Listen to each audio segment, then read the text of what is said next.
Assalamualaikum warahmatullahi wabarakatuh. Pemirsa yang dirahmati Allah, semoga kita semua senantiasa diberikan kesehatan, keberkahan, dan perlindungan darinya. Pada kesempatan kali ini, kita akan mendengarkan ceramah yang penuh hikmah dari Ustadz Adi Hidayat. Beliau akan membahas amalan-amalan istimewa yang dapat dilakukan setelah sholat tahajud dan witir, sebagai jalan meraih ampunan, doa yang dikabulkan, serta ketenangan hati. Mari kita simak bersama, dan semoga apa yang kita dengar dapat menjadi bekal dalam kehidupan sehari-hari. Amalan pasca tahajud. 1, 2, 3. Kita batasi dengan 3 poin utama. Awas hati-hati ya. Materi ini bukan hanya penting untuk sesuai amalan Nabi, tapi nanti ada beberapa keistimewaan ketika Anda bisa amalkan itu semua. Yuk kita mulai bahasan pertama. Istighfar. Memperbanyak istighfar. Kedua doa, dan ketiga rehat sejenak. Jadi ada ahli surga yang punya kebiasaan di bumi. Ada ahli surga yang punya kebiasaan di bumi. Kalau Anda ingin lihat ahli surga spesial sedang ada di muka bumi, lihat orang yang rajin tahajud, yang pasca tahajud salah satunya dia perbanyak istighfar kepada Allah Subhanahu wa taala. Ini poinnya. Jadi, maaf, setelah selesai tahajud, Anda salam kanan, kiri, selesai kemudian witirnya, ada peluang nih amal lagi. Ya. Jangan langsung istirahat. Walaupun cuma 1 kalimat. Jeda sebentar, hadirkan ketenangan setelah ibadah, syukuri itu semua. Setelah itu baru kemudian Anda kondisikan hati untuk bisa mendekat kepada Allah. Baru Anda ungkapkan kalimat Astaghfirullahaladzim, Astaghfirullahaladzim, Astaghfirullahaladzim, Alladzi la ilaha illa huwal hayyul qayyum wa atubu ilaih. Astaghfirullah, Astaghfirullah, Astaghfirullah. Nah, disinilah teman-teman 2 hal bisa kita kerjakan. Sekarang kita bicara bagaimana cara beristighfar seperti diisyaratkan Al-Quran ini. Kita ambil bagian pertama. 1. Awas hati-hati, karena ini peluang diampuni dosa cukup besar di sini. Dan seketika Allah yang mengampuni. Seketika Allah langsung yang mengampuni. Jadi ada orang yang ketika istighfar di waktu sahar, seketika diampuni oleh Allah Subhanahu wa taala. Bagaimana caranya? Mari kita lihat. Jadi kalau Anda beristighfar, memohon ampun dari kesalahan atau dosa, jangan sekedar kalimat itu keluar di lisan. Hanya formalitas, ya Allah ampuni saya, ampuni saya. Setiap kalimat yang disampaikan dalam Al-Quran, ingat baik-baik, ataupun dalam hadis, itu selalu diistilahkan dengan zikir namanya. Zikir. Ingat baik-baik ya. Setiap kalimat kebaikan yang diungkapkan di lisan, itu selalu diistilahkan oleh Quran dengan zikir. Misal, tadi yang astagfirullah, subhanallah, alhamdulillah, yang kita kerjakan ba'da salat, kita kan ba'da salat kita kerjakan astagfirullah kan, istighfar kan? Baik ya, di hadis Muslim nomor hadis 591. Ya, Nabi kemudian mengucapkan astagfirullah, astagfirullah, astagfirullah. Allahumma antas salam, minkas salam, tabarak ya dzal jalali wal ikram. Di hadis Muslim nomor hadis 593 kemudian mengatakan la ilaha illallah wahdahu la syarika lah, lahul mulku wa lahul hamdu wa huwa 'ala kulli syai'in qadir. Baru setelah itu subhanallah, alhamdulillah, Allahu akbar. Zikir ini disebut zikir di Quran. Di Quran surah keempat ayat 103. Paling kanan sebelah atas, agak sedikit ke tengah. Lihat kalimatnya. فَإِذَا قَضَيْتُمُ الصَّلَاةَ فَاذْكُرُوا اللَّهَ. Kalau Anda tuntas mengerjakan salat, segeralah berzikir kepada Allah Subhanahu wa taala. Nah, apa itu zikir? Zikir itu bukan sekedar kalimat yang diungkapkan, tapi zikir secara bahasa saja sudah mengandung arti sesuatu yang teringat, sesuatu yang dirasakan. Ingat dan dirasakan. Jadi ketika Anda beristighfar, tadi ingat baik-baik, ingat kesalahan, dosa yang dilakukan, minta ampun atas kesalahan dan dosa yang dilakukan. Kalimatnya disebut dengan zikir. Zikir berarti ingat dan merasakan. Jadi begitu Anda mengatakan, ya Allah astagfirullah, ampuni saya, Anda minta ampun, berarti ada dosa yang dikerjakan. Ingat dosa apa yang Anda lakukan sampai Anda mengatakan ampuni saya. Ini bukan cuma di lisan. Jadi begitu Anda istighfar, itu enak Pak, di keheningan malam, saat tidak banyak suara bising, dan Anda menyadari kesalahan Anda pada saat itu. Begitu air mata Anda jatuh, tumpah saat itu, kemudian kalimat yang Anda rasakan seketika ampunan dari Allah itu turun kepada Anda. Itu yang pertama mesti Anda lakukan. Jadi begitu selesai tahajud, ingat-ingat, perbanyak istighfar. Hatinya nyaman. Setelah ketenangan itu ada, saya agak cepat, baru masuk ke nomor 2. Apa nomor 2 itu?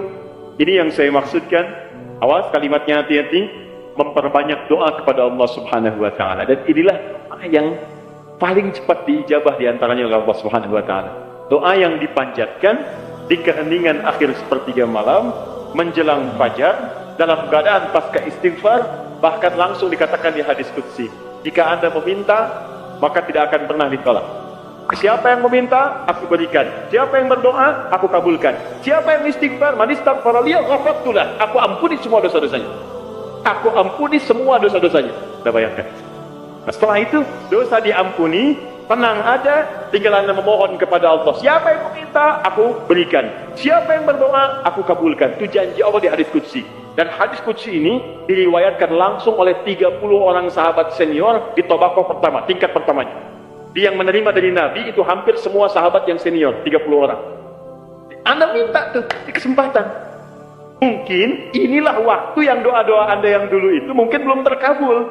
Anda diminta berada di waktu itu. Kalau sudah diberikan waktunya Anda tidak minta, Anda butuh waktu apa lagi?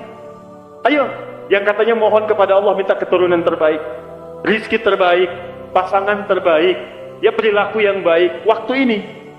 Nah, apa doa diantara yang dimohonkan? Ini saya tunjukkan, ada di Abu Daud, nomor hadis 1427.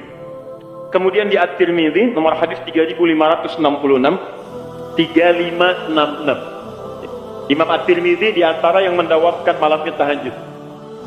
Bahkan berdoa, terus istighfar, sampai buta matanya. Ya, orang bertanya, Syekh lima hakadha, kenapa Anda masih seperti ini? Dia imam besar, ahli tahajud, ahli Quran, menulis juga Al-Jami' As-Sahih, dia dikenal dengan Sunan At-Tirmidzi, ahli hadis juga, tapi di akhir hidupnya banyak menangis sampai buta matanya. Ditanya kenapa sampai begini? Kata beliau, saya khawatir dan takut ketika diwafatkan dan menghadap kepada Allah, belum cukup bekal saya dipandang oleh Allah Subhanahu wa Ta'ala. Ada seorang imam sampai menangis mata buta. Ditanya kenapa? Takut saat pulang bekal belum cukup. Ya, coba lihat kita, imam bukan, makmum kadang-kadang, cita-cita masuk surga, surganya Firdaus bersama Nabi lagi. Berapa amalannya dibandingkan dengan orang-orang soleh terdahulu? Paham? Baik. Kemudian ada juga di An-Nasa'i. Kalau At-Tirmidzi nama aslinya bukan At-Tirmidzi, nama aslinya Muhammad. Muhammad tinggal di Tirmidz, dikenal dengan At-Tirmidzi. Beliau hafal 500.000 hadis. Ya, dan hafalnya lancar sekali, ringan mengucapkan, lunak menyebutkan. Sampai kata Syekhul Islam Ibnu Qayyim Al-Jauziyah mengatakan, kalau dulu ada Nabi Daud bisa melunakkan besi dengan tangannya, maka ini Abu Daud bisa melunakkan hadis dengan lisannya. Baik, tadi At-Tirmidzi sudah. An-Nasa'i nomor hadis 1747. 1747. Kemudian Ibnu Majah, An-Nasa'i ini muridnya juga Imam Asy-Syafi'i, yang pernah belajar kepada Imam Asy-Syafi'i. Kemudian Ibnu Majah nomor hadis 1168.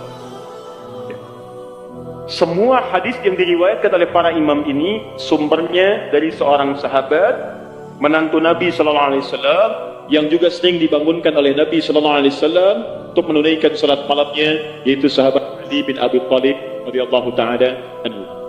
Apa di antara doanya? Allahumma inni a'udzu biridhaka.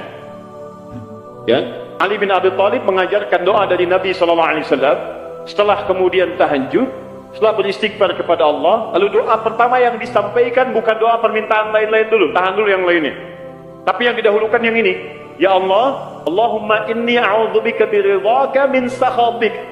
Ya Allah, saya berlindung kepadamu dengan mengharap ridhamu. Jauhkan saya, ya Allah, jauhkan saya dari segala apa yang Engkau murkai. Di antara makna ridha, kalau sudah datang dari Allah, maka mengabulkan semua doa-doa yang dimohonkan. Ridha itu maknanya 3. Mengabulkan doa yang dimohonkan, mengampuni dosa yang pernah berlangsung dalam kehidupan, dan yang ketiga memberikan solusi dari semua persoalan yang Anda hadapi dalam kehidupan. Baik, teruskan. Wa bimu'afatika min 'uqubatik. Wa bimu'afatika, dan hamba berlindung kepadamu ya Rabb dengan segala penjagaan dan pemaafanmu. Mu'afah itu adalah sifat penjagaan dan pemberian maaf. Anda dijaga oleh security, terjaga, nyaman Anda. Anak dijaga orang tua, nikmat, nyaman. Tapi apakah selamanya bersama security? Tidak. Selamanya bersama orang tua, mungkin terpisah. Kalau Anda titipkan diri Anda kepada Allah, maka siapa yang bisa mengganggu Anda dalam kehidupan? Maka Anda bermohon kepada Allah, ya Allah, tolong jaga hamba ya Allah. Dan kalau salah, tolong maafkan hamba. Dan yang lebih hamba mohonkan, tolong jaga hamba dari batik, dari hukuman-hukuman. Nah, hukuman dunia dan siksa akhirat itu disebut dengan uqubah. Maka Anda bermohon kepada Allah, ya Allah, kalau ada perilaku saya yang tidak baik, yang bisa menghadirkan percepatan hukuman di dunia, mohon lindungi saya. Lindungi saya, Allah. Karena Anda tidak tahu sedang mengerjakan apa yang mungkin Allah murka dengan Anda. Dan kalau ada jalan kembali saya yang berpotensi menghadirkan hukuman abadi di akhirat, mohon lindungi saya, jaga saya dan maafkan kesalahan saya. Karena kalau cuma dijaga nggak ada pemaafan, masuk juga ke situ. Tapi ketika Anda dimaafkan dari kesalahan-kesalahan Anda, dijaga oleh Allah ketika saat itu, maka nikmat yang Anda peroleh pada saat itu. Paham ya? Nah, maka ini kalimat setelah itu Anda puji Allah. La uqsi sana'an alaik. Ya Allah, saya tak mampu menghitung kebaikan, kemuliaan dan pujian darimu. Karena itu pujian yang disampaikan karena kebaikan berlimpah yang tak terukur, yang tidak terukur. Seakan-akan Anda katakan, ya Allah, Engkau sudah banyak berbuat baik kepada saya, ya Allah. Saya nggak bisa menghitung, ya Allah. Saya nggak bisa menghitung. Anta kama asnaita ala nafsi. Hitungannya sesuai dengan apa yang Kau hitung saja. Saya tak mampu menghitung. Tapi mohon, ya Allah, di balik segala kebaikan yang tak terhitung itu, saya minta kepadamu, ya Allah, tolong jaga saya, ya Allah, dari segala hukuman-Mu, dan tolong ridhoi saya dan jaga saya, ya Allah, dari segala hal-hal yang mengundang murka. Itu yang paling penting. Nah, sejak saat itu, insya Allah Anda akan dijaga dalam kehidupan harian Anda. Setelah itu silahkan bebas mau minta apa. Masalah dunia, ya Allah besok saya mau ujian, ya Allah, mohon mudahkan ya Rabb. Yang ketiga, ingat setelah tadi istighfar, kemudian berdoa. Setelah itu rehat sejenak untuk persiapan subuh. Jadi begitu sudah istirahat sejenak, nanti begitu subuh segar kembali kita. Segar, enak, nyaman. Begitu Allahu Akbar, subuh sudah siap. Ya, kalau wudu batal, perbaiki wudu. Kalau tidak, kita sudah dalam keadaan tenang. Boleh. Sandaran.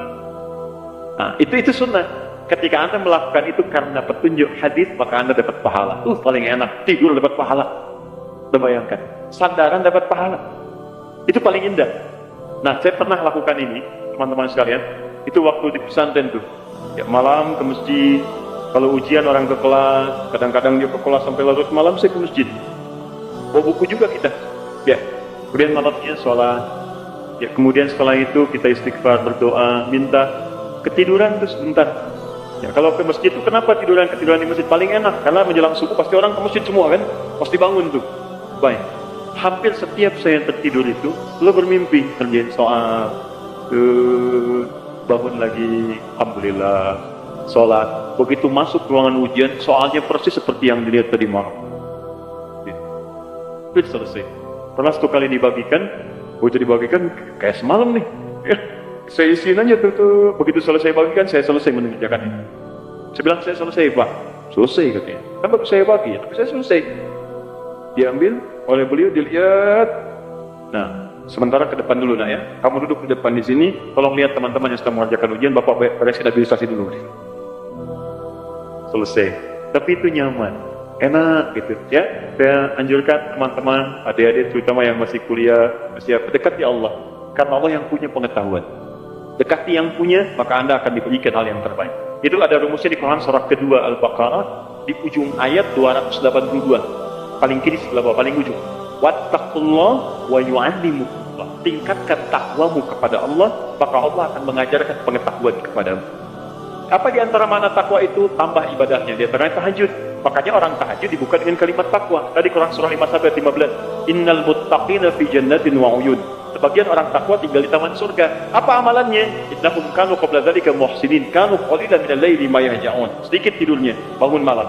Wa bil ashari hum yastaghfirun, istighfar. Nah, saya sarankan walaupun Anda dalam beraktivitas keseharian, setelah itu istighfar, sebelum rehat, ayo perbanyak doa. Doa, maaf ya maaf sekali lagi. Kalau di pekerjaan ada kesulitan, minta saat itu. Di rumah tangga ada masalah, minta saat itu. Ya, dalam kehidupan ada persoalan, minta saat itu. Walaupun tidak ada apa-apa dalam kehidupan dunia, minta surga terbaik yang di akhirat. Maka ini diantara sunnah. Setelah Anda kerjakan itu, saya katakan kepada Anda, insya Allah akan terjadi perubahan dalam hidup Anda minimal di hari itu. Gak percaya silakan, silakan coba. Demi Allah saya katakan, silakan coba, bedakan rasanya, rasakan bedanya, dan pasti akan terasa bedanya.